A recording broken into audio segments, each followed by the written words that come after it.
எப்படி வச்சிருக்காங்க பாருங்க. எல்லாரையும் டீ சாப்பிட போக விடாம தடுக்கிறதுக்காக ரங்கராஜ் பாண்டே போட்டு வச்சிருக்காங்க. மக்கள் திரு ரங்கராஜ் பாண்டே இல்லை, நம்மளாம் நரேந்திர மோடி வந்தாலும் நமக்கான வடையை நம்ம விடக்கூடாது அப்படிங்கிற தெளிவாக இருப்போம். நம்ம எனக்கும் 2 டீ வடையெல்லாம் சொல்லி வச்சிருக்கேன், மிச்சம் சாப்பிட்டு பேசி முடிச்சு வந்து சாப்பிட்றதுக்காக. ரொம்ப மகிழ்ச்சி. அனைவருக்கும் வணக்கம். Very happy to meet you once again. நானும் பிஜேபி இல்லைன்னு தான் சொல்லிக்கிட்டே இருக்கிறேன்.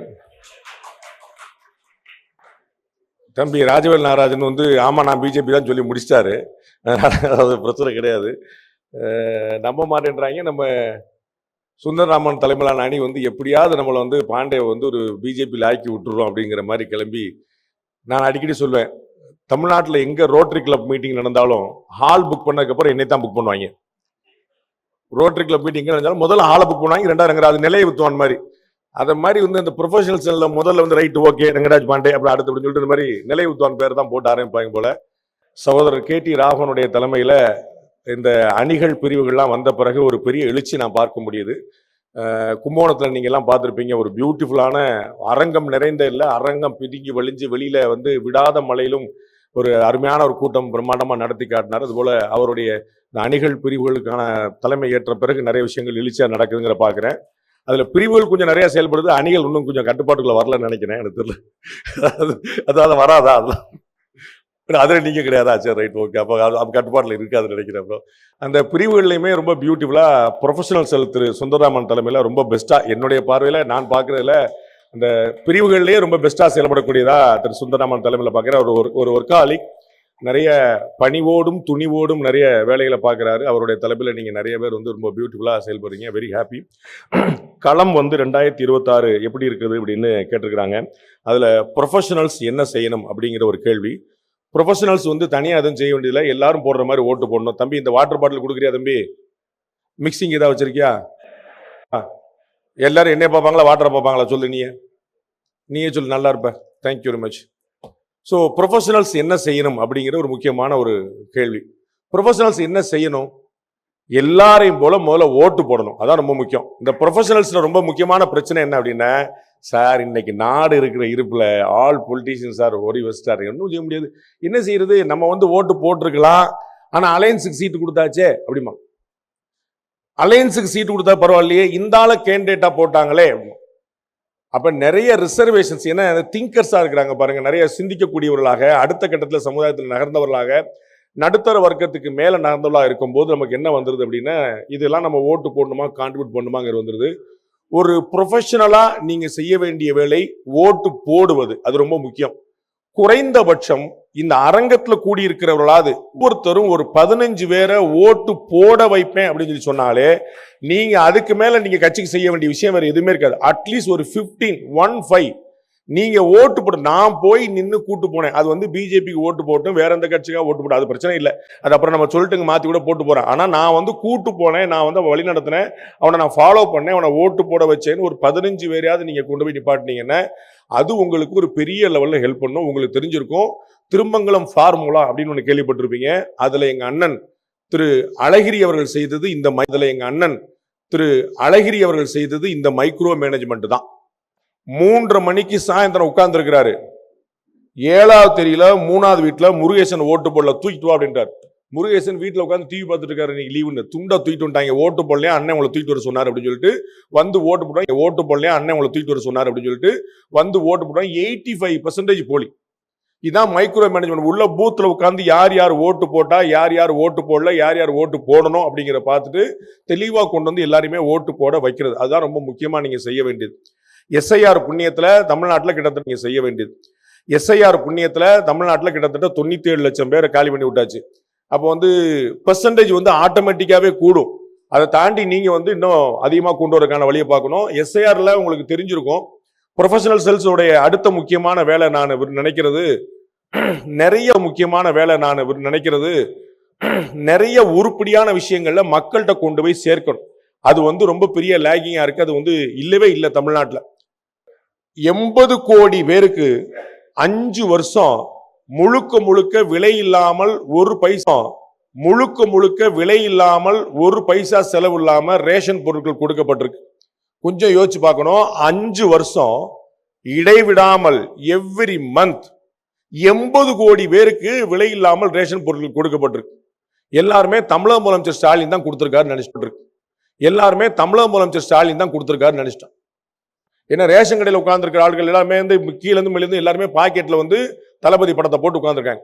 அப்ப என்ன அவங்க தான் கொடுத்துருக்காங்க. அப்ப இது யார் கொடுத்தா, யாருடைய ஃபண்ட் அப்படிங்கிற கேள்வியே இல்லாம போச்சு. அதனால தான் என்ன செஞ்சிருக்காங்க, கொஞ்சம் கூட தயக்கம் இல்லாம திரு உதயநிதி ஸ்டாலின் தான் என்ன செஞ்சிருக்காங்க, கொஞ்சம் கூட தயக்கம் இல்லாம திரு உதயநிதி ஸ்டாலின் அவர்கள் 27 பைசா நான் சொல்ல போறேன், ₹1 கொடுத்தா 27 பைசா தான் வருது, தமிழ்நாட்டுக்கு ஃபண்டே வரல அப்படின்றாங்க. பாரத பிரதமர்ல இருந்து மிக சமீபத்தில் புதுக்கோட்டையில பேசின நம்முடைய உள்துறை அமைச்சர் திரு அமித்ஷால இருந்து, நம்முடைய மாநிலத்தை சேர்ந்த திரு அமித்ஷால இருந்து, நம்முடைய மாநிலத்தை சேர்ந்த அண்ணன் எல் முருகன்ல இருந்து எல்லாருமே தொடர்ந்து சொல்லிட்டு வர்றாங்க. ஆதாரபூர்வமா ஆவணபூர்வமா சொல்லிட்டு வராங்க. லாஸ்ட் 10 இயர்ஸ்ல மட்டும் தமிழ்நாடுக்கு சென்ட்ரல் கவர்மெண்ட் 11 லட்சம் கோடி ரூபாய் ஒதுக்கி இருக்கிறது. 11 lakh crore 11 லட்சம் ஒதுக்கி இருக்கிறது. 11 lakh crore 11 லட்சம் கோடி ரூபாய் ஒதுக்கி இருக்குது. ஆனா ₹1 கூட ஒதுக்கல, ₹1 கூட ஒதுக்கலன்னா இவங்கள மாதிரி ஒதுக்கலங்கிற கவலையை சொல்லிட்டாங்களா என்னன்னு தெரியல. அது 11 லட்சம் கோடி ரூபாய் வந்திருக்கு அப்படிங்கிறத மக்கள்கிட்ட கொண்டு போய் சேர்க்க வேண்டிய கடமை இருக்கு. இப்ப இந்த எஸ்ஐஆர் அப்படிங்கிறது எல்லாரும் பயங்கரமா ஒரு பூச்சாண்டி மாதிரி கருதுறாங்க. உங்களுக்கு தெரியும் எஸ்ஐஆர் வந்திருக்கு, எஸ்ஐஆர் வந்துருச்சு அப்படின்னா தமிழ்நாட்டில இருந்து சத்தம் போடாத கட்சியே கிடையாது. ஏடிஎம்கே கொஞ்சம் கன்ஃபியூஷன் ஆகி என்ன செய்யலாம்னு இருந்துச்சு. பிஜேபி மட்டும்தான் வழக்கம் போல மைனாரிட்டியா இல்ல ரொம்ப நல்லது நல்லதுன்னு சொல்லிட்டு இருந்துச்சு. பீகார்ல எஸ்ஐஆர் சமீப காலங்களில் அறிமுகப்பட்ட திரும்பி ரீஇன்ஃபோர்ஸ் பண்ணது பீகார்ல இதே மாதிரி கிட்டத்தட்ட 66 லட்சம் பேருக்கு மேல பெயர்கள் நீக்கப்பட்ட போது குய்யோ முறையோன்னு கத்துனாங்க. ரூலிங் பார்ட்டி திரும்ப ஆட்சிக்கு வந்துருச்சு. பிஜேபி கூட்டணி அங்க திரும்ப ஆட்சிக்கு வந்துருச்சு. யூ ஓன்ட் பிலீவ், பிஜேபி கூட்டணி அங்க திரும்ப ஆட்சிக்கு வந்துருச்சு. யூ ஓன்ட் பிலீவ், அந்த எஸ்ஐஆர் 66 லட்சம் பேர் போனதுல நீக்கப்பட்டதுல பிஜேபி கவர்மெண்ட் திரும்ப வந்த பிறகு ஒருத்தர் கூட வாயை திறக்கல. எத்தனை ஆயிரம் கேஸ் போட்டிருக்கணும், என் பேர் இல்லைன்னு எத்தனை லட்சம் பேர் முற்றுகையிட்டு இருக்கணும், ஆனா ஏதாவது நடந்துச்சானா எதுவுமே கிடையாது. லட்சம் பேர் முற்றுகையிட்டு இருக்கணும், ஆனா ஏதாவது நடந்துச்சானா எதுவுமே கிடையாது. 66 லட்சம் பேர் அங்க பீகார்ல போயிருச்சு. பிஜேபி திரும்ப ஆட்சிக்கு வந்துச்சு. தமிழ்நாட்டில் 97 லட்சம் பேர் நீக்கப்பட்டுருச்சு. 97 லட்சம் பேர் போயிருச்சு. அப்ப தமிழ்நாட்டில் நீக்கப்படுறதுக்கு முன்னாடி இந்த எஸ்ஐஆர் இம்ப்ளிமெண்ட் பண்ணும் போது எல்லாரும் குய்யோமேன்னு கத்துறாங்க. இந்த எஸ்ஐஆர் இம்ப்ளிமெண்ட் ஆன பிறகு யாருமே பேசல, அமைதியாயிட்டாங்க. ஏன், உள்ளதிலே அதிகமான பெயர்கள் குளத்தூர் தொகுதியிலும் சேப்பாக்கம் தொகுதியிலும் போயிருக்கு. அதிகமான பெயர்கள் எங்க நீக்கப்பட்டிருக்குன்னா குளத்தூர். இத்தனைக்கும் குளத்தூரும் சேப்பாக்கமும் தமிழ்நாட்டிலே சின்ன தொகுதிகள்ல ஒண்ணு, ரொம்ப சின்ன தொகுதிகள். நீங்க வெள்ளிவாக்கத்துல ஸ்ரீபெரும்புதூர் பெரிய பெரிய தொகுதிகள் நிறைய இருக்கு.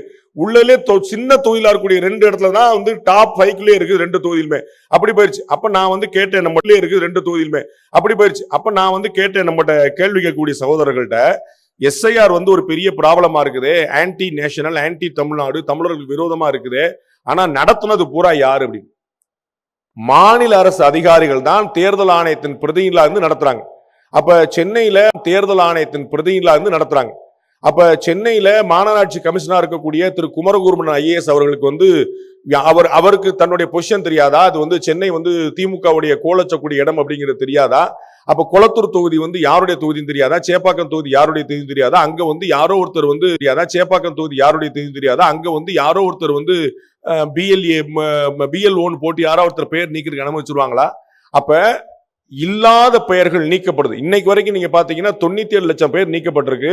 இது வரைக்கும் பேரை திரும்ப சேர்க்க சொல்லி 10 லட்சம் கூட டோட்டலா வரல. என்னுடைய பேர் நீக்கப்பட்டுச்சு சேர்க்கணும்னு சொல்லி திரும்ப ஒரு 10 லட்சம் பேர் கூட வரல. இதுலயே இடம் மாறினது, தடம் மாறினது, பெயர் மாறினது, ஊர் மாறினது, ஸ்பெல்லிங் மாறினது, இனிஷியல் மாறினதுன்னு சொல்லிட்டு அதுதான் நிக்கிறதே தவிர 97 லட்சம் பேர்கள் நீக்கப்பட்டிருக்கு அப்படின்னா யார்கிட்டையும் பதட்டம் இல்ல, தெளிவா இருக்கிறாங்க. ஏன் அப்படின்னா நீக்கப்பட்ட பெயர்கள் ஒரிஜினலான விஷயங்களா இருக்குது. அர்ச்சனா பட்நாயக் ரொம்ப தெளிவா சொன்னாங்க, அப்ளிகேஷன் ஃபார்மை ஃபுல்லப் பண்ணி கொடுத்தாலே போது நாங்க பேரை சேர்த்துருவோம்னு. அப்ப ப்ரொஃபஷனலா நீங்க எல்லாரும் யோசிக்க வேண்டியது, நீங்க களத்துல போய் நீங்க பார்த்து தெரிஞ்சுக்க வேண்டியது, இன்னும் ஒரு மிச்சம் 4-5 நாள் தான் இருக்குன்னு நினைக்கிறேன். அந்த பணி இன்னும் ஒரு மிச்சம் 4-5 நாள் தான் இருக்குன்னு நினைக்கிறேன். அந்த பணி முடியறதுக்கு எஸ்ஐஆர்ல யார் அதிகமாக BLA 2 போட்டிருக்காங்கிறது மேட்டர் இல்ல. BLA 2 அதிகமா போட்டிருக்கல. If I am not wrong, BJP தமிழ்நாட்டின் 3வது பெரிய கட்சியாக இருக்கிறாங்க. பிஜேபி தமிழ்நாட்டின் 3வது பெரிய கட்சியாக இருக்கிறது. அதிமுக திமுகவுக்கு பிறகு அதிகமான ஆட்கள் கிட்டத்தட்ட 62,000 பேரை போட்டிருக்காங்க. நான் அதை பத்தி பாராட்டுற ஆள் நான் கிடையாது. அதிகமான அந்த பேர் வச்சியே சோறு வச்சியான்னு கேட்பாங்கல்ல, அத மாதிரி வந்து ஆள் போட்டியிலே வேலை பார்த்தீங்களான்னு கேட்பேன். அத மாதிரி வந்து ஆள் போட்டியிலே வேலை பார்த்தீங்களான்னு கேட்பேன். நம்ப மாட்டீங்க, நான் பார்த்த இடங்கள்ல பூரா சொல்றேன். உங்க பகுதியில் எப்படி இருக்கு நீங்க திரும்ப செக் பண்ணிக்கங்க. பிஎல்ஏஸ்லயே 90% சக்சஸ்ஃபுல்லா வேலை பார்த்தது டிஎம்கே காரங்க. திமுக காரங்க தான் கடுமையான களப்பணியாற்றி எல்லா வீடுகள்லையும் பிஎல்ஓ போறதுக்கு முன்னாடி பிஎல்ஏ போய் இருந்து வாங்கி கொடுத்தாங்க. அப்ப யாருடைய ஓட்டு மிஸ் ஆகாம இருக்கிறதுக்கு யார் வேலை பார்த்திருக்கான்னு பாருங்க. அப்ப ஒருவேளை யாருடைய ஓட்டா அது மிஸ் ஆகும்னா அது யாருடைய ஓட்டா இருக்க வாய்ப்பு இருக்குன்னு பாருங்க. அப்ப நம்ம வந்து பேர் சேர்க்கிறதோ இருக்க வாய்ப்பு இருக்குன்னு பாருங்க. அப்ப நம்ம வந்து பேர் சேர்க்கிறதோ டேக் மாற்றுறதோ உள்ளரங்க கூட்டத்தில் உட்கார்ந்து கூட்டம் போட்டுட்டு இருக்கிறதோ மட்டும் பத்தாது. களப்பணின்னு ஒண்ணு சொல்லுவாங்க. இந்த ரெஜிஸ்ட்ரேஷன் ஆபீஸ் எல்லாம் நீங்க போய் பாத்தீங்கன்னா, ஒரு ரெஜிஸ்ட்ரேஷனுக்கு நீங்க கொடுத்தீங்கன்னா ரெஜிஸ்ட்ரேஷன் முடிச்ச பிறகு அவங்க கையில பேப்பரை கொடுக்க மாட்டாங்க. இருக்கட்டும் சார் களப்பணி முடிச்சு உறிஞ்சுவாங்க. அந்த கையில பேப்பரை கொடுக்க மாட்டாங்க. இருக்கட்டும் சார் களப்பணி முடிச்சு உறிஞ்சுவாங்க. அந்த களப்பணி அப்படின்னா ஒண்ணுமே இல்ல, ஃபீல்டு ஒர்க்குங்கிறதுக்கான ஒரு நல்ல தமிழ் வார்த்தை. இந்த ஃபீல்டு ஒர்க்கு தான் ஆட்களை காப்பாற்றும், ஃபீல்டு ஒர்க்கு தான் கட்சிகளை கரையேற்றும். உள்ளரங்க கூட்டத்துல வந்து பல கோடிகளை செலவழிச்சு சுந்தரராமன் தலைமையிலான டீம் வந்து போட்டா நமக்கு வந்து எல்லா வேலையும் முடிஞ்சிச்சு. சுந்தரராமன் தலைமையிலான டீம் வந்து போட்டா நமக்கு வந்து எல்லா வேலையும் முடிஞ்சிச்சுங்கல்ல. This could be a beginning. அதற்கு பிறகு நீங்க ஃபீல்டுல போய் வேலை பார்க்கணும். திமுக காரங்க என்ன செய்யறாங்க, அதிமுகவை ஏன் அசைக்க முடியல, ஏன் அந்த ரெண்டு பேரும் கட்சிகள் வந்து இருக்காங்கன்னா, கீழே ஒரு டீயை மட்டும் குடிச்சிட்டு நாள் முழுக்க நாயா பேயா வேலை பார்க்கறதுக்கு திமுக அதிமுக லட்சக்கணக்கான பேர் இருக்கிறார்கள். அந்த மாதிரி பாஜக இருக்காங்களான்னு பார்க்கும். அப்படி யாராவது இருந்தா அவர்களுக்கு மரியாதை கிடைக்குதான்னு பார்க்கும். நான் வந்து இதுவும் காம்ப்ளிமெண்ட் பண்ணிட்டு சூப்பர் பயங்கரம் யாரும் தடுக்க காம்ப்ளிமெண்ட் பண்ணிட்டு சூப்பர் பயங்கரம் யாரும் தடுக்க முடியாது ஜி, அடுத்து நம்ம ஆட்சி தான் ஜி, பின்னிரலாம் ஜின்னு சொல்றதுக்கு நான் வரல. அதுல இருக்கக்கூடிய சேலஞ்ச் எனக்கு கொடுக்கப்பட்ட தலைப்பு களம் 2026 ப்ரொஃபஷனல்ஸ் என்ன செய்யணும் அப்படிங்கிறது. அப்ப அதைத்தான் நான் சொன்னேன். இடிப்பாறு இல்லா ஏமரா மன்னன் கெடுப்பார் இல்லாடும் கெடும்றான். நல்லது சொல்றதுக்கு ஆள் கெடுப்பார் இல்லாடும் கெடும்றான். நல்லது சொல்றதுக்கு ஆள் இல்லைன்னா கெடுக்கிறதுக்கு எவனும் தேவையில்லை, தன்னாலே கெட்டு போயிடுவான்றான். அப்ப நமக்கு நிதர்சனமான உண்மைகள் தெரிய வேண்டியிருக்கு. கீழே ஃபீல்டு ஒர்க்ல டிஎம்கே அடிச்சு பின்றாங்க. கலைஞர் வந்து ஒரு தேர்தல் நிதி கேட்டாரு, ஏகப்பட்ட கோடி அன்னைக்கு தேதிக்கு வந்து 300-400 கோடி கிட்ட பயங்கரமா வசூலாயிருச்சு. எதுக்குங்க இவ்வளவு வசூல் பண்ணி கேட்டபோது அழகா சொன்னாரு, தொண்டர்களுக்கு டீ செலவுக்காக 300-400 கோடி ரூபாய் தொண்டர்களுக்கு டீ செலவு தேர்தலுக்கு. அது எந்த தொண்டர் எங்க டீ குடிச்சாருன்னு தெரியல. அந்த மாதிரி வந்து கடுமையான வசூல் வேட்டையை போட்டுட்டு ஃபீல்டு ஒர்க் கீழே ஆள் அசர்றதே கிடையாது. எவ்வளவு பேரு இன்னைக்கும் பாத்தீங்கன்னா 70 வயசு 80 வயசுல அந்த கருப்பு சோப்பு துண்டை போட்டுட்டு கீழே வந்து களத்துல அவ்வளவு. கே நேரு சொல்றாரு பாத்தீங்கன்னா, ரங்கராஜ் பாண்டேவே திமுக பாராட்டிட்டாருன்னு. அது என்ன அப்படின்னா, எதிரில என்ன இருக்கு மாற்றுல என்ன இருக்குன்னு தெரிஞ்சாதான் நமக்கு உண்மை தெரியும். நாம வந்து டிஎம்கே பாராட்டுற மாதிரி அண்ணன் திருமாவளவன் ஆர்எஸ்எஸ் பாராட்டியிருக்காரு, பார்த்திருப்பீங்களா? திருமாவளவன் அவர்கள் வந்து வயிறு நிறைய மனசு நிறைய பாராட்டியிருக்காரு. ஆர்எஸ்எஸ் மாதிரி ஒரு அமைப்பை பார்க்கவே முடியாது. அவர்கள் தான் சோறு தண்ணி இல்லாம வேலை பார்ப்பாங்க. மேல இப்ப சமீபத்தில் திருவள்ளூர்ல ஒரு சோறு தண்ணி இல்லாம வேலை பார்ப்பாங்க. மேல இப்ப சமீபத்தில் திருவள்ளூர்ல ஒரு கூட்டம் என்னமோ இரங்கல் கூட்டம், அண்ணன் திருமாவளவன் தலைமையில வேற ஏதோ ஒருத்தர் இறந்து போனாலும் இரங்கல் கூட்டம். அங்க 4 பேர் கேக் கொண்டு வந்துட்டான் பிறந்த நாளுக்கு. இப்ப இரங்கல் கூட்டம் பண்ண அது மாட்டம் அந்தமா போட்டுனே நம்ம வந்து இது பிறந்தநாள் கொண்டு 2 கேக் விடுறோம். அவரா சண்டே போட்டு கீழே இறங்கி பிறந்தநாள் கொண்டு 2 கேக் விடுறோம். அவரா சண்டே போட்டு கீழே இறங்கி 58 பேர் அவரோட சேர்த்து மேடையில மட்டும் உட்கார்ந்துருக்காங்க. எதிர அவ்வளவு பேர் இருந்தாங்களா நான் கவனிக்கல. சோ இவ்வளவு பேர் பூரா உட்கார்ந்து அவர் வந்து ஒரே சத்தமா போட்டு கத்தி குமிச்சு திட்டுறாரு. நீங்க என்ன இப்படி இருக்கீங்க, நீங்க என்ன இப்படி திட்டுறாரு. ஆனா அவரே சொல்லியிருக்கிறாரு, ஆர்எஸ்எஸ்ல என்னைக்காவது மாநில தலைவர் யாரு, தெற்கு தலைவர் யாரு, வடக்கு தலைவர் யாரு, பிரபாரி யாரு, பிரச்சாரக்கு யாரு அப்படின்னு யாருக்கா தெரியுமா? அவங்க என்னைக்காவது மேடையில முண்டி அடிச்சிருக்காங்களா? என்னைக்காவது தலைவருக்கு பின்னாடி போட்டோ எடுக்க நின்று இருக்காங்களா? அப்படி வந்து சர்வ பரித்தியாகம் செய்யல, குடும்பம் கூட்டி கூட இல்லாம திருமணம் கூட செய்யாம ஆர்எஸ்எஸ் உழைக்குது அப்படின்னு அண்ணன் திருமாவளவன் வாயால, வசிஷ்டர் வாயால பிரம்மரிஷி பட்டம் வாங்கின மாதிரி அண்ணன் திருமாவளவன் வாயால வந்து ஆர்எஸ் அப்படி வாங்கியிருக்கு. ஆர்எஸ்எஸ் அப்படி பேர் வாங்கியிருக்கு, பாஜக அப்படி பேர் வாங்கியிருக்கா? அதான் ரொம்ப முக்கியம். பாஜக அப்படி பேர் வாங்கியிருக்கா? அதான் ரொம்ப முக்கியமான கேள்வி. அப்படி பேர் வாங்காம, அப்படி ஃபீல்டு ஒர்க் பண்ணாம, அப்படி உழைக்காம ஓட்டு அதிகரிக்க முடியும்னு நினைக்கிறீங்களா? எல்லாருக்கும் பிஜேபியில தமிழ்நாட்டில் என்ன பிரச்சனை ஆயிப்போச்சு, இந்த ஜோக்ல வந்து எல்லாம் மேல இருக்கிறவன் பார்த்துக்கிட்டா மேல இருக்கிறவன் பார்த்துவாங்க, மோடி அப்படின்னு பேர் சொன்னா வேலை முடிஞ்சு போச்சு, பார்த்துக்கிட்டா மேல இருக்கிறவன் பார்த்துவாங்க, மோடி அப்படின்னு பேர் சொன்னா வேலை முடிஞ்சு போச்சு, அது மாட்டி ஜெயிச்சுட்டு போவாங்க. நமக்கு என்ன பாருங்க, மோடி பேர் சொன்னா ஓட்டு ஜெயிச்சுவாங்க நினைச்சிருக்கீங்க. அப்படி இல்ல. ஆனானப்பட்ட மோடிக்கு அப்கி பார் 400 பார் அப்படின்னார். இந்த முறை 400 தொகுதிகளுக்கும் மேல அப்படின்னார். சொன்ன போது ஒரு இடத்துல சொன்னார், நான் கவனிச்சேன், யார எத்தியாவது எத்தனை பேர் கவனிச்சாங்க. சொன்ன போது ஒரு இடத்துல சொன்னார், நான் கவனிச்சேன், யார எத்தியாவது எத்தனை பேர் கவனிச்சாங்கன்னு தெரியல. அவர் ரொம்ப அழகா சொன்னார்.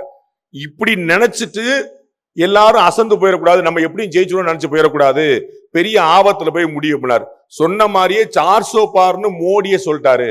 தமிழ்நாட்டில் பிஜேபி ஆட்சின்னு அமித்ஷாவே சொல்லிட்டாரு. அவங்க எல்லாம் சொன்னாங்க செஞ்சிருவாங்கப்பா, பயங்கரமான ஆளுங்க. அமித்ஷா சொல்லிட்டாரு பிஜேபி ஆட்சின்னு. அப்ப பிஜேபி ஆட்சி தான் நாமளே நம்பிட்டு நம்ம வந்து களப்பணி ஆற்றலாம் போனோம்னா செய்ய முடியாது. அவர்கள் ராஜதந்திரிகளாக இருந்து ஃபீல்டு ஒர்க்குக்கு உங்களுக்கு உந்துதல் கொடுப்பாங்க. அவங்க வந்து பிளானிங்க போடுறாங்க. அப்ப அதை எக்ஸிக்யூட் பண்ண வேண்டியது யாரு, செயல்படுத்த வேண்டியது யாரு? கீழே நரேந்திர மோடிக்கு ஏன் இவ்வளவு புகழ் கிடைக்குது அப்படின்னு பிரசாந்த் கிஷோர் கேட்கிறாங்க. நரேந்திர மோடிக்கு அப்படி என்னங்க அட்வான்டேஜ் இருக்கு? நரேந்திர மோடி கூட வேலை பார்த்தவர் பிரசாந்த் கிஷோர், பிறகு அவர் எப்படியாவது தோற்கடிக்கணும்னு பார்த்துட்டு பார்த்தவர் பிரசாந்த் கிஷோர், பிறகு அவர் எப்படியாவது தோற்கடிக்கணும்னு பார்த்துட்டு அவர் பாவம் ஜன்சுராஜ் கட்சியில ஆரம்பிச்சுட்டு கட்சி நடத்துற எவ்வளவு கஷ்டம்னு கண்டுபிடிச்சாரு. அட்வைஸ் பண்றது ஈஸி போல, நடத்துறது ரொம்ப கஷ்டம் போல அப்படின்னு. நம்ம வந்து வெளியிட்டு நல்லா தம்பி நல்லா ஓடணும்பா, பயங்கரமா ஓடணும் பார்த்துக்கோ, நம்ம அட்வைஸ் பண்ணலாம். எங்க இன்னைக்கு கொஞ்சம் ஓடி காட்டுங்கன்னு அவர் கனவு இருக்கு பாருங்க. அது மாதிரி வந்து அவருக்கு கட்சி நடத்துறது எவ்வளவு கஷ்டம் அப்படிங்கிறது இப்ப தெரிஞ்சிருக்கும். பீகார் எலெக்ஷன்ல வந்து அடிச்சு தூக்கி போட்டு டெபாசிட் எங்கன்னு கேட்க வச்சிட்டாங்க. அவர் வந்து உலகத்துக்கு போல நான் தான் எல்லாரையும் முதலமைச்சராக்கிறேன், நான் தான் எல்லாரும் பிரதமராக்கிறேன் அப்படின்னாரு. அப்ப நான் சொன்னேன், உண்மையிலேயே ஒரு அட்வைசர்னால ஒருத்தர் முதலமைச்சர் ஆயிட முடியும்னா தமிழ்நாட்டில் எங்க அண்ணன் சீமான முதலமைச்சர் ஆக்கி விட்டீங்கன்னா நல்லா இருக்கும் பார்த்து. முதலமைச்சர் ஆக்க முடியுமான்னு ஒரு கேள்வி இருக்குல்ல. அப்ப கமல்ஹாசன் கூட தான் அக்ரிமெண்ட் போட்டிருந்தாரு. உங்களுக்கு தெரியுமா தெரியல, 2021 மக்கள் நிதி மையத்தோட தான் பிரசாந்த் கிஷோர் அக்ரிமெண்ட் போட்டிருந்தாரு. அப்புறம் பெரிய ஆஃபர் வந்தோடனே சின்ன ஆஃபர் தூக்கி போட்டு விட்டுட்டு அங்க போயிட்டார். அவர் கமல்ஹாசன் சரி பிரசாந்த் கிஷோர் போயிட்டார், நம்மளும் போட்டு அவரும் டிஎம்கே போயிட்டார். எல்லாம் கூட்டம் அங்கே பின்னாடி போயிட்டாங்கன்னு வச்சுக்கோங்க. சோ கட்சி நடத்துறது வந்து எவ்வளவு சிரமம் அப்படிங்கிற என்ன அப்படின்னா, ஃபீல்டு ஒர்க் பண்ணாதான், கீழே இருந்தாதான். அந்த பிரசாந்த் கிஷோர் வந்து பீகார் முழுக்க நடந்தார், கிராமமா எல்லா இடங்களும் கிராமங்களை தங்கினார். அவர்கிட்ட வந்து நரேந்திர மோடியுடைய அட்வான்டேஜ் என்னன்னு கேட்ட போது அவர் சொன்னார், நரேந்திர மோடிக்கு இருக்கக்கூடிய ஃபீல்டு எக்ஸ்பீரியன்ஸ், தரை அனுபவம் இந்தியாவில் இன்னொரு தலைவருக்கு இல்லை அப்படின்னு. அவர் தான் இந்தியாவில் முழுக்க எப்படி நம்ம மகா பெரியவர் எனக்கு தெரிஞ்சு இந்தியா முழுக்க 3 முறை பாத யாத்திரையாவே போயிருக்கிறாரோ, அதனால நரேந்திர மோடி அவர்கள் இந்தியா முழுக்க சுத்தி இருக்கார். அவர் இந்தியாவில எந்த ஊர் பேரை சொன்னாலும், தேர்தல் காலத்துல சுத்தக்கூடிய அரசியல்வாதி இல்ல. அவர் வந்து பிரச்சாரக்கா இருந்த காலத்துல சுத்தக்கூடிய அரசியல்வாதி இல்ல.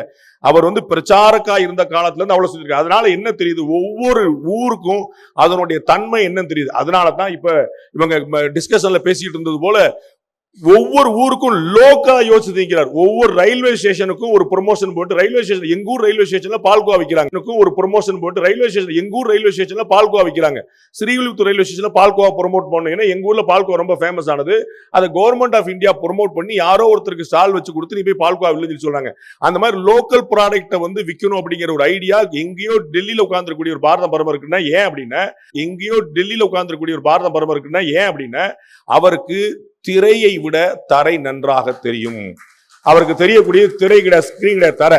அப்ப நாம அந்த ஃபீல்டு ஒர்க் பண்ணல அப்படின்னா அவருடைய கனவுகள் கனவுகளாவே நிற்கும். மறந்துடக்கூடாது.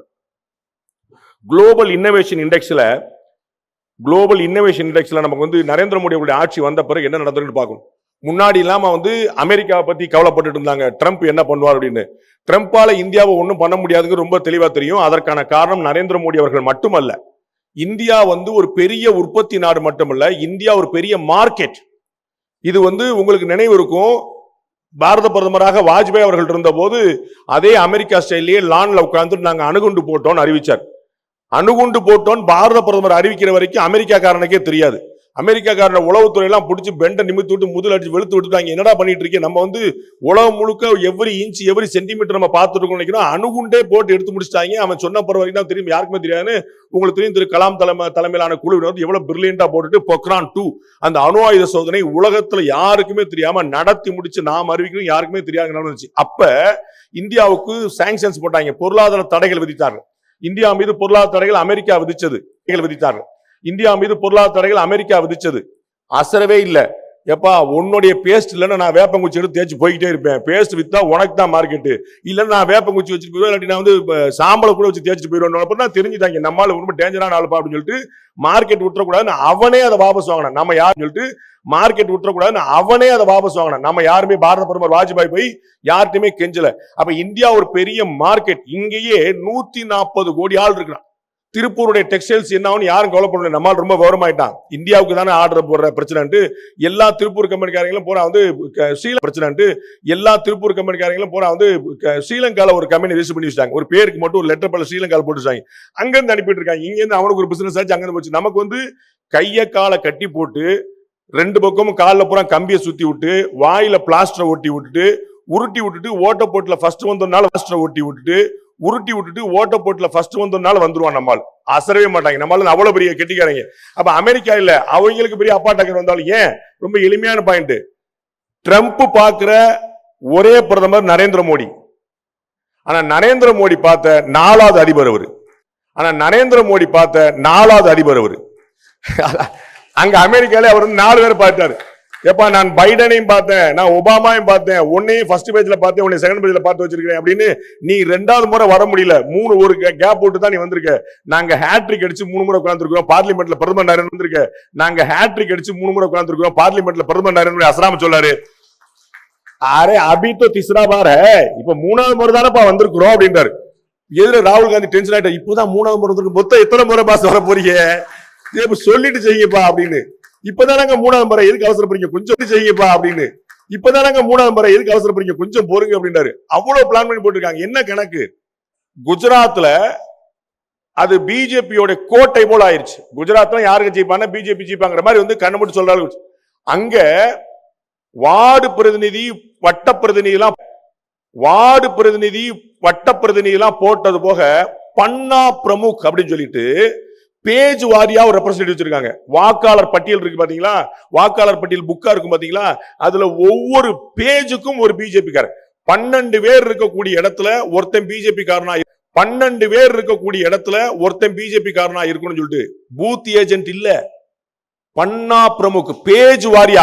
அப்ப எவ்வளவு டீப் ரூட் அவுட் பண்றாங்க. அந்த ஊரை சேர்ந்த நரேந்திர மோடியோ அந்த ஊரை சேர்ந்த அமித்ஷாவோ எப்பா குஜராத்ல தான் எங்களை யாரும் அசைக்க முடியாது நினைச்சிட்டு போகல, இன்னமும் அசைக்க முடியாது நினைச்சிட்டு போகல, இன்னமும் மைக்ரோ மேனேஜ்மெண்ட் பண்ணி இந்த தேர்தலுக்கு வந்து பன்னா பிரமுக் வச்சுட்டாங்க.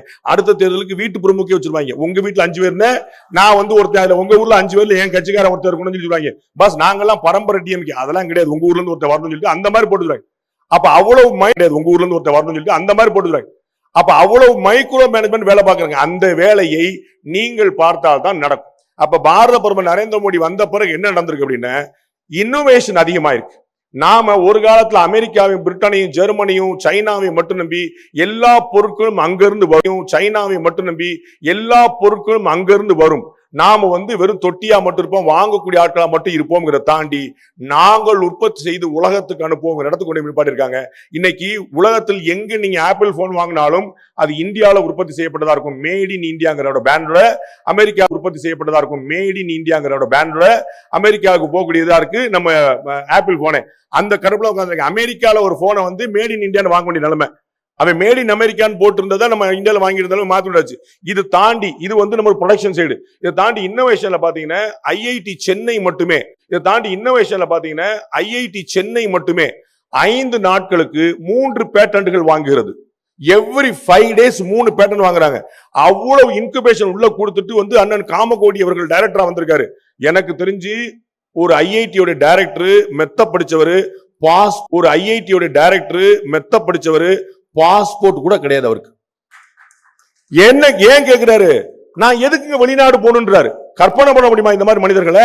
வெளிநாட்டுக்கார இங்க வரட்டும் பாஸ், ஐஐடியில் அவனுக்கு அட்மிஷன் போடுறேன், நான் எதுக்கு அங்க போகணுன்றாரு. இந்த மாதிரி ஒரு ஆச்சரியமான ப்ரொஃபஷனல்ஸ், அப்ப அவருக்கு போகணுன்றாரு. இந்த மாதிரி ஒரு ஆச்சரியமான ப்ரொஃபஷனல்ஸ், அப்ப அவருக்கு பாஸ்போர்ட் கிடையாது, வெளிநாட்டுக்கு டிராவல் பண்ணதே கிடையாது, வெளிநாடுகள் ஆட்கள் இங்க கொண்டு இருக்க மாட்டார். அவருடைய தலைமையில ஐஐடி சென்னை வந்து மிக தரமாக இயங்கி 5 நாட்களுக்கு 3 பேட்டன், எவ்ரி 5 daysக்கு வந்து 3 பேட்டன் கூட்டிட்டே போறாங்க. அப்ப வந்து எவ்வளவு பேட்டன்ஸ்க்கு வந்து 3 பேட்டன் கூட்டிட்டே போறாங்க. அப்ப வந்து எவ்வளவு பேட்டன்ஸ் வந்து வாங்கிருப்போம் ஐஐடி மூலமாக மட்டுமே யோசிச்சு பாருங்க.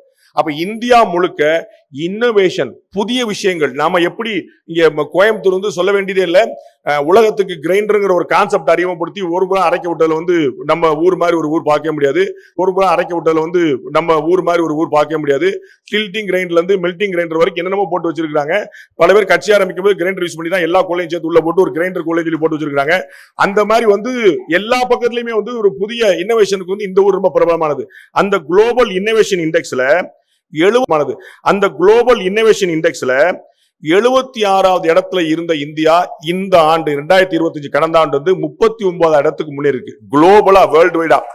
39 நம்முடைய இடம் இல்ல, 2-3ல வந்து நிக்கும். ஆனா 75 வருஷமா நம்ம ஒர்க் பண்ணல.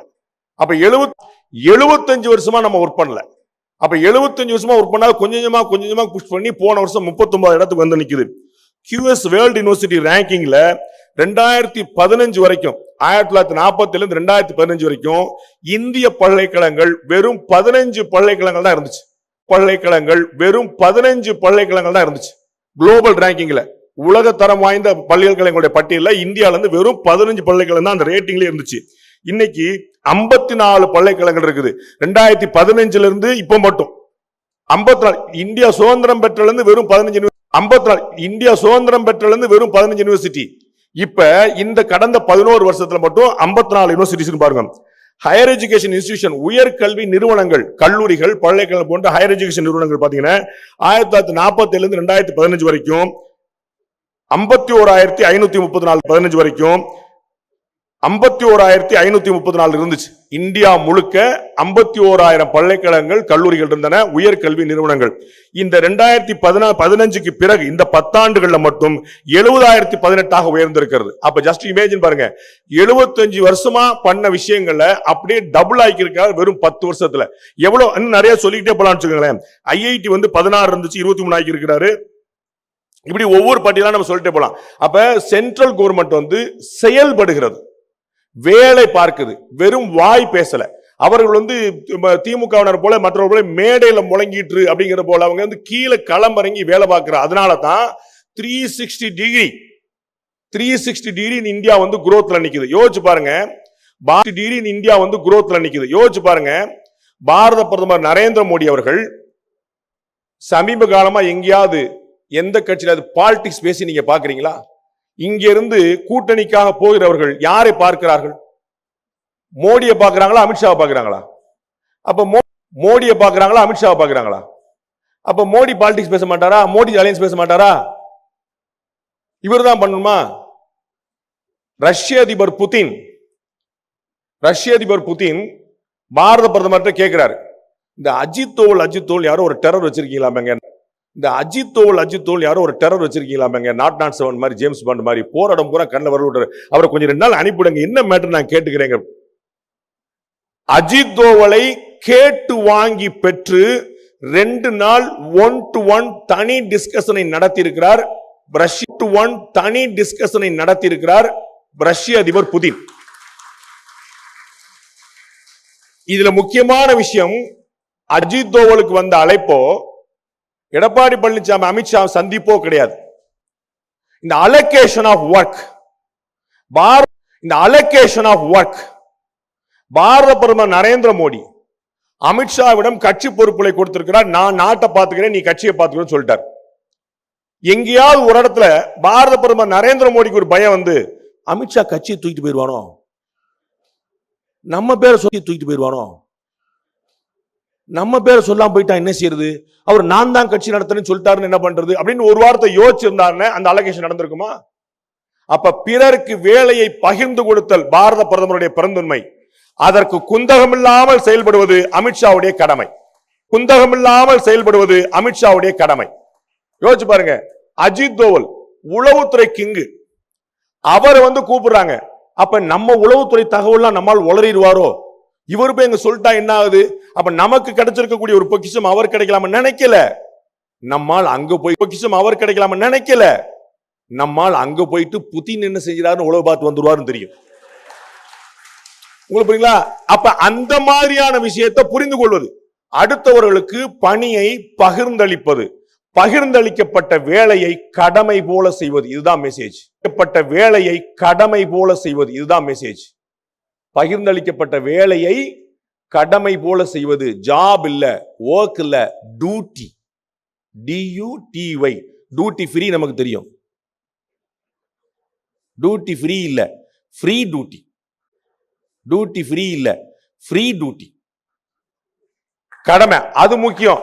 அந்த கடமையை செய்யல அப்படின்னா உரிமையை கேட்கறதுக்கான வாய்ப்பு கிடையாது. எனக்கு தெரிஞ்சு பாரதிய ஜனதா கட்சி மாதிரி மெம்பரா சேரும் போதே பதவி கொடுக்கிற ஒரு கட்சி இந்தியாவிலே பார்க்க முடியாது.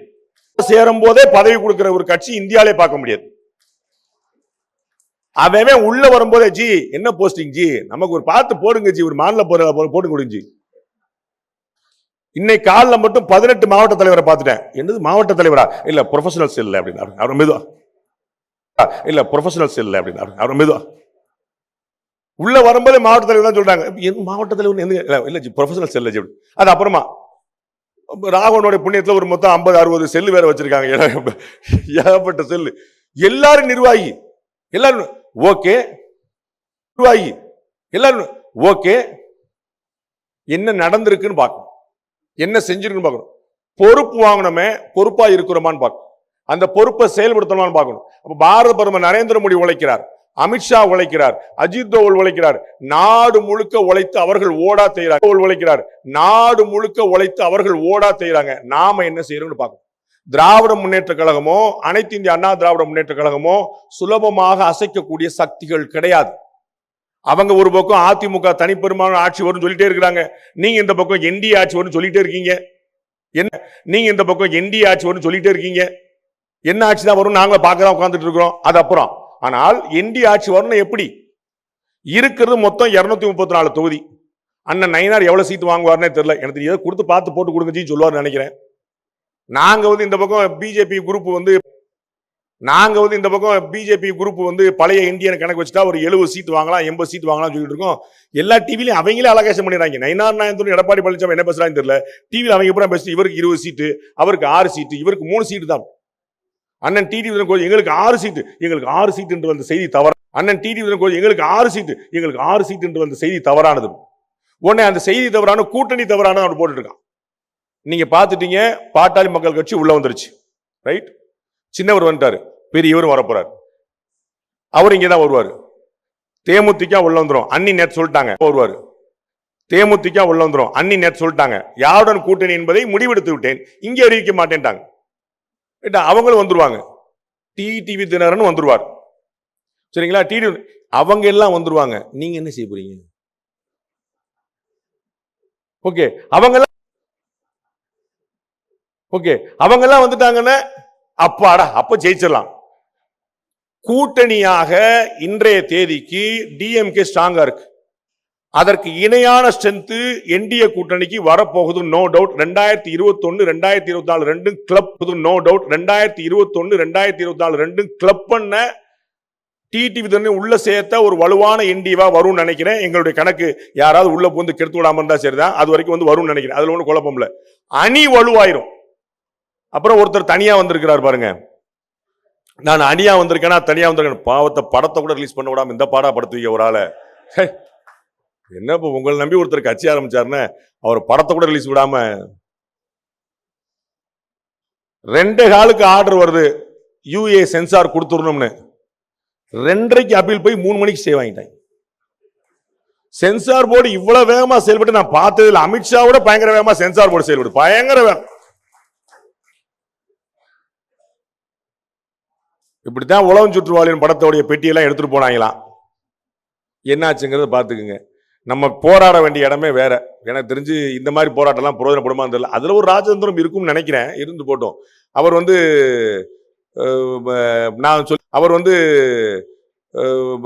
நான் சொல்லி ஒரு பெரிய ஒரு சாமியார் ஒருத்தர் பத்தி எங்க அண்ணன் அவர் எப்படிப்பட்ட ஆளு அப்படின்னு கேட்டார்.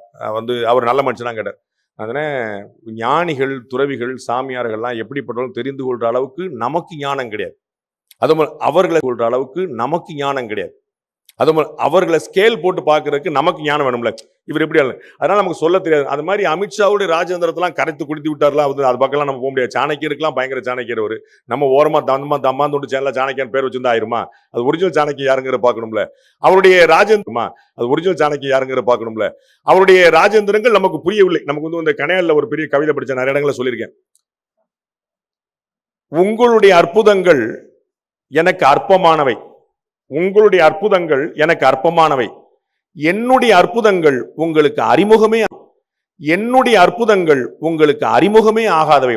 அண்ணன் அமித்ஷா அப்படிதான் சொல்லுவார். தம்பி, நீ படிச்ச ஸ்கூல் ஹெட் மாஸ்டர் அண்ணன், என் ராஜேந்திரன் உனக்கு புரியாதா, உட்கார்றா அப்படின்னு சொல்லுவார் போல. அந்த அளவுக்கு கடுமையான வேலையில் இறங்கி பார்த்திருக்கிறாங்க. நம்ம வந்து தெளிவா திரு விஜய் அவர்கள் கட்சி ஆரம்பிச்ச போது எல்லாரும் பயந்துட்டு இருந்தாங்க. ஆஹா, அவர்கள் கட்சி ஆரம்பிச்ச போது எல்லாரும் பயந்துட்டு இருந்தாங்க. ஆஹா, இது ஏடிஎம்கே பிஜேபி அலையன்ஸ் ஓட்டை பிரிச்சிருமோன்னு. அண்ணன் கடுமையா களப்பணியாற்றி டிஎம்கே ஓட்டை பிரிக்கிறதுக்கான ஏற்பாடு பண்ணாரு. அதனால வந்து நீங்க படத்தை சீக்கிரம் ரிலீஸ் பண்றதுக்கான ஏற்பாடு நீங்க நன்றியோடு அதை தான் செய்யணும். நீங்க முதல் முறையாக எம்ஜிஆருக்கு பிறகு எம்ஜிஆர் இருந்தவரை சிறுபான்மை வாக்குகளும் அதிமுகவிடம் தான் இருந்தன. அதற்கு பிறகு அது வந்து திமுக கூட்டணிக்கு குத்தகைக்கு விடப்பட்டது போல ஆயிடுச்சு. திமுக கூட்டணியில் காங்கிரஸ், டிஎம்கே, விடுதலை சிறுத்தைகள், மதிமுக 2 கம்யூனிஸ்ட், மைனாரிட்டி கம்யூனிட்டி, விடுதலை சிறுத்தைகள், மதிமுக 2 கம்யூனிஸ்ட், மைனாரிட்டி கம்யூனிட்டி யாருக்கு ஓட்டு போட வாய்ப்பு இருக்குதோ அத்தனை பேருமே ஒரே கூட்டணிக்கு போயிட்டாங்க. அப்போ வந்து அவர்களுக்கு வேறு வாய்ப்பே இல்லாம இருந்துச்சு. போதா குறைக்கு உங்க கூட பிஜேபி கூட ஏடிஎம்கே வரை சேர்ந்துருச்சு. அதனால வந்து எந்த வாய்ப்பு கூட அதை சொல்லி பூச்சாண்டி காட்டி அந்த ஓட் பேங்கை டெபாசிட் வந்து சால்டா வச்சிருந்தாங்க. முதல் முறையாக திரு பேங்கை டெபாசிட் வந்து சால்டா வச்சிருந்தாங்க. முதல் முறையாக திரு விஜய் வந்து சிறுபான்மையுடைய வாக்குகள்ல ஒரு பெரிய பிளவை ஏற்படுத்தி இருக்கிறார். அதை திமுக உணர்ந்து விட்டது. ரொம்ப பெருசா வந்துச்சு. நேத்து தமிழக முதலமைச்சர் ஸ்டாலினே பிஜேபி கண்டிச்சார் சென்சார் போர்டுக்காக. யாருக்கு? விஜய்க்காக. விஜய் வந்து போராடம் பூரா அங்கிள் அங்கிள் அப்படின்னார். அவருக்காகவே குரல் கொடுத்தார் தமிழக முதலமைச்சரை.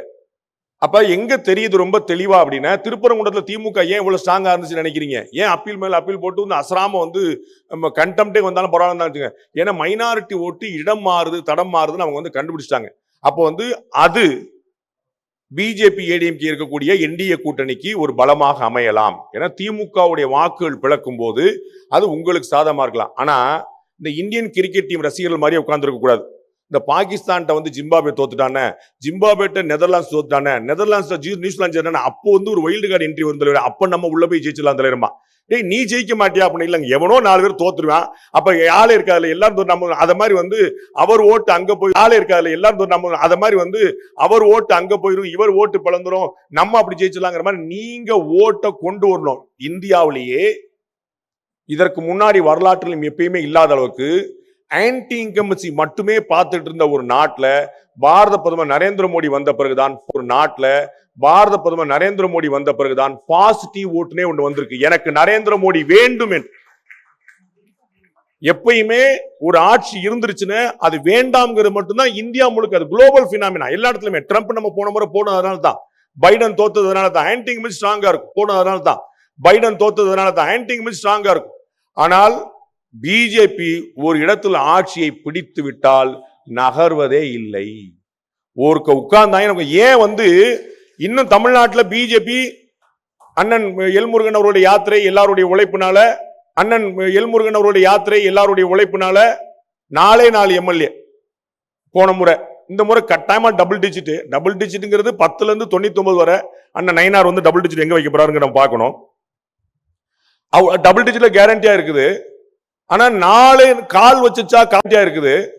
ஆனா 4 கால் வச்சுச்சா கால் முளைச்சிருச்சான்னு பிஜேபி கேலி பண்ணிட்டு இருக்காங்க. அந்த கேலி பண்ணப்படக்கூடிய காலே முளைக்கல, காலே இல்ல, கால் பதிக்கவே முடியாது அப்படின்னு சொல்லக்கூடிய பிஜேபியை ஏன் இவ்வளவு தூரம் எதிர்க்கிறாங்கன்னு தெரிஞ்சுக்கணும். நாங்க தான் ஆளே இல்லப்பா, அப்ப ஏன் எங்களை எதிர்க்கிறீங்க ஒரு கேள்வி வரணும்ல. ஏன் எதிர்க்கிறார்கள் என்று சொன்னால் ஏன் எதிர்க்கிறார்கள் என்று சொன்னால் அவர்களுக்கு தெளிவாக தெரியும், ஒரு முறை பாஜக ஆட்சிக்கு வந்துவிட்டால் அந்த நாற்காலியை விடுவதே இல்லை. பசைய போட்டு ஓட்டின மாதிரி உட்கார்ந்துக்கிடுவாங்க. குஜராத்ல இருந்து, பீகார்ல இருந்து, மகாராஷ்டிரால இருந்து பல இடங்கள்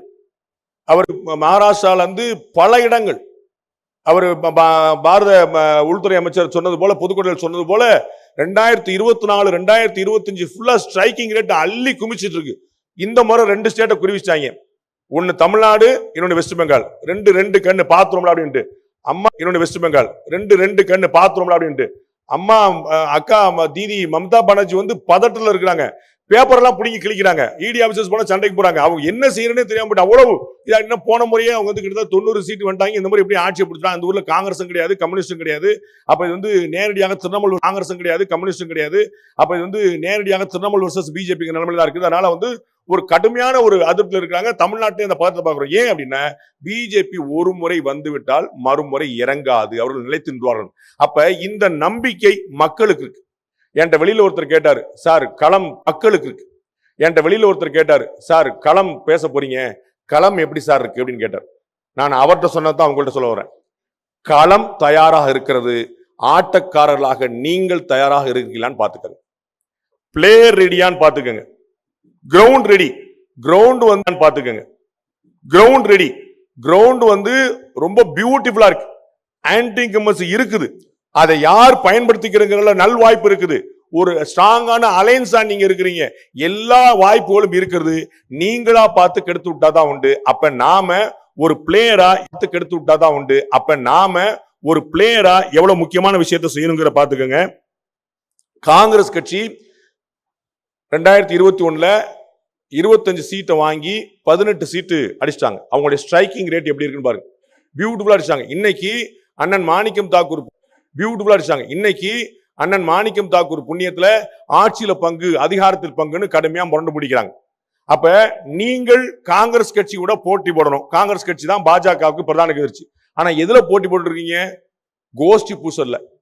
காங்கிரஸ் கட்சிக்கு சற்றும் குறைவில்லாத பூசல்ல. காங்கிரஸ் கட்சிக்கு சற்றும் குறைவில்லாத இடத்துல பாஜக இருக்கு. 2 தலைவர்கள் பேசுனாங்கன்னா 3ஆவது தலைவர் பத்தி தான் பேசுறாங்க. அவர் அப்படி ஜி, இவர் இப்படி ஜி. அந்த ஜியை மட்டும் விட மாட்டாங்க. பொருளை பேசினா கூட ஜி சேர்த்தான் பேசுறாங்க. நல்ல மனுஷங்க. பொருளை பேசினா கூட அதை சேர்த்தான் பேசுறாங்க. மாறி மாறி மாறி யார் காலை யார் வாரி விடணும்.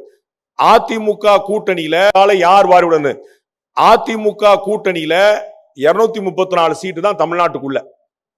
234 சீட்ல ஏடிஎம்கேக்கு, பிஜேபிக்கு, கூட்டணியில் இருக்கக்கூடிய அம்மா மக்கள் முன்னேற்ற Kazhagam, Tamil Maanila Congress, Paarivendhar, A C Shanmugam, John Pandian, A C Shanmugam, John Pandian, Puthiya Tamil doctor கிருஷ்ணசாமின்னு நிறைய பேருக்கு கொடுக்க வேண்டியிருக்கு.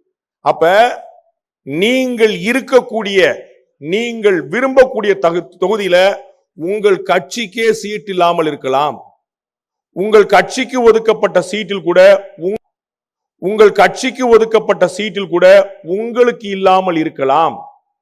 எனக்கு இல்ல, என் கட்சிக்கு இல்ல, எப்படி நான் வேலை பார்ப்பேன் அப்படின்னு கிளம்பிட்டீங்கன்னா 1996 சூப்பர் ஸ்டார் ரஜினிகாந்த் சொன்னது போலதான், ஆண்டவனால கூட காப்பாற்ற முடியாது.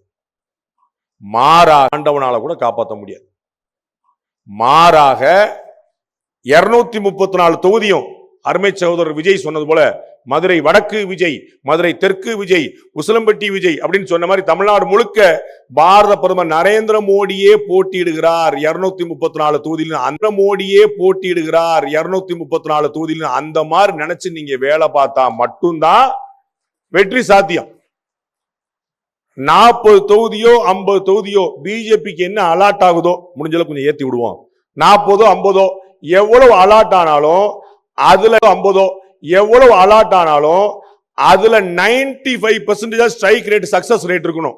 40 தொகுதி கொடுத்தப்பா 38 எம்எல்ஏக்கள் உட்கார்ந்துருக்காப்பான்னு வரணும். அப்படின்னா தான் அந்த மாதிரியான ஒரு வளர்ச்சி தான் மகாராஷ்டிராலையும் பீகார்லையும் பிஜேபி நம்பர் 1 கட்சி ஆக்கியது. பிஜேபி நம்பர் 1 கட்சி ஆக்கியது. அந்த மாநிலங்கள்ல வேறு கட்சிகள் முன்னிருக்க பாஜக 2வது இடத்தில் இருந்தது. ஆளுக்கு பாதி சீட்டு வரைக்கும் பிரிச்சுக்கிட்டாங்க. ஆளுக்கு பாதி சீட்டு பிரிக்கும் போது பாஜக வென்ற அளவுக்கு சிவசேனா வெல்லவில்லை. பாஜக வென்ற அளவுக்கு இவங்க நிதிஷ்குமாருடைய கட்சி வெல்லவில்லை. அப்ப அதிகமான ஸ்ட்ரைக் ரேட்ல பாஜக இருந்தது. இன்னைக்கு அந்த 2 மாநிலங்களுமே நம்பர் 1 கட்சியா இருக்கிறது.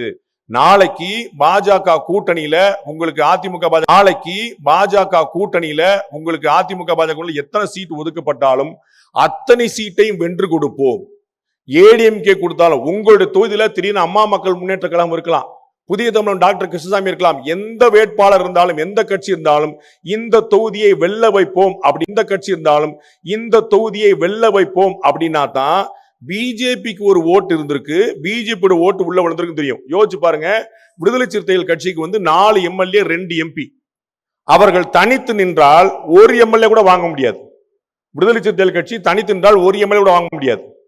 விடுதலை சிறுத்தைகள் கட்சி தனித்து நின்றால் ஒரு எம்எல்ஏ கூட வாங்க முடியாது. ஆனால் கூட்டணியின் மூலமாக 4 எம்எல்ஏக்கள் 2 எம்பி அவர்கள் கிடைத்திருக்கிறார்கள். அதனால அந்த கூட்டணியை டிஎம்கே வேல்யூ பண்ணுது. அவர்கள் நம்மோடு இருக்க வேண்டும் என்று விரும்புகிறது. அதுபோல பாஜகவை கூட்டணிக்கு வச்சோம், நாம ஜெயிச்சோம். அப்ப கூட்டணிக்கு வச்சோம், நாம ஜெயிச்சோம் அப்படிங்கிற எண்ணம் அதிமுகவுக்கு ஏற்பட வேண்டும். எதனாலப்பா ஜெயிச்சீங்கன்னா, பிஜேபி கூட்டணி வச்சிருந்தோம்ப்பா, நல்ல வேலை ஜெயிச்சோம்பாங்கிற நிலைமை. அந்த அளவுக்கு காரிய கர்த்தாக்கள் அப்படின்னு நீங்க சொல்றீங்களே, செயல் வீரர்கள் அப்படின்னு தமிழ்ல சொல்லுவோமே, அந்த வீரர்கள் புற வீரர்கள் அப்படின்னு தமிழ்ல சொல்லுவோமே, அந்த வீரர்கள் புற செயல்ல இருக்கணும், பேச்சுல இல்ல, ஆக்ஷன்ல, கிரவுண்ட்ல, தரையில. அப்ப 234 தொகுதியிலும் அதிமுக கூட்டணியை வெல்ல வைப்பதற்கான உழைப்பை கொடுப்போம்னு சொன்னாதான் களம் உங்களுக்காக காத்திருக்கும். களம் காத்திருக்கிறது, நீங்கள் தயாரான்ற உங்களுக்காக காத்திருக்கும். களம் காத்திருக்கிறது, நீங்கள் தயாரான்ற பார்த்துக் கொள்ளுங்கள். நன்றி, வணக்கம், வாழ்த்துக்கள். இனி ஆங்கில புத்தாண்டு வாழ்த்துக்கள், பொங்கல் திருநாளுக்கு முன்கூட்டிய வாழ்த்துக்கள். நன்றி, இறைவன் இருக்கட்டும்.